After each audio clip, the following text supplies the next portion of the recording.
COVID-19 merupakan sebuah virus yang disebabkan oleh SARS-CoV-2 di mana penularan dari virus ini sangatlah cepat. COVID-19 dinyatakan oleh WHO sebagai pandemi yang menyebabkan perubahan tatanan kehidupan di berbagai negara dunia. Di Yogyakarta sendiri, terjadi lonjakan kasus COVID-19 menjelang akhir bulan Oktober di mana penambahan tersebut mencapai di atas 50 kasus baru dalam sehari. Pada bulan November ini, kasus COVID-19 kembali naik menembus 100 kasus sehari yang mengakibatkan COVID-19 di DIY mendekati 1.000 kasus aktif. Meningkatnya angka kasus COVID-19 dapat menyebabkan tidak seimbangnya jumlah tenaga kesehatan dengan pasien yang sakit.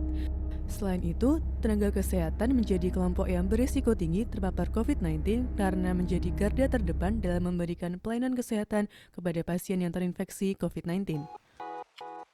Oleh karena itu, kami mengembangkan Cofbat. Cofbat adalah sebuah aplikasi mobile yang menyediakan layanan telemedis dengan memanfaatkan Decision Support System untuk menentukan hasil screening berupa deteksi dini COVID-19 dan memberikan rekomendasi obat berdasarkan gejala-gejala yang dialami oleh pengguna.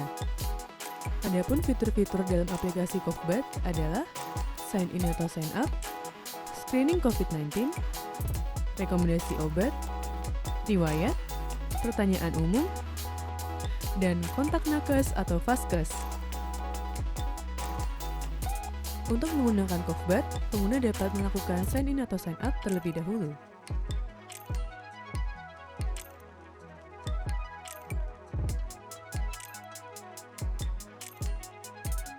Setelah itu, pengguna dapat menggunakan fitur screening yang terdiri dari 3 bagian. Bagian pertama adalah riwayat kontak COVID yang terbagi menjadi 2 parameter. Bagian kedua adalah gangguan kesehatan yang terbagi menjadi 13 parameter. Dan bagian ketiga adalah riwayat bepergian yang terbagi menjadi 3 parameter.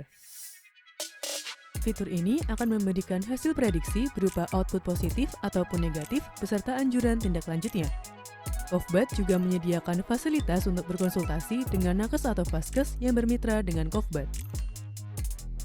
Cofbat juga dapat memberikan rekomendasi obat berdasarkan gejala yang dialami pengguna. Fitur ini juga dilengkapi dengan peringatan untuk berkonsultasi kepada nakes terkait obat yang direkomendasikan. Jika pengguna mengalami kebingungan, pengguna dapat langsung melihat fitur pertanyaan umum. Hanya itu, pengguna dapat melihat riwayat hasil screening yang telah dilakukan beserta dengan rekomendasi obatnya. Untuk kedepannya, Cofbat diharapkan dapat terus dikembangkan baik dalam parameter yang digunakan dalam proses screening maupun akurasi dari hasil screening. Cofbat juga diharapkan dapat bermitra dengan nakes atau vaskes yang menangani COVID-19 untuk bekerja sama sebagai media rujukan konsultasi bagi pengguna aplikasi Cofbat. Cofbat, your COVID buddy.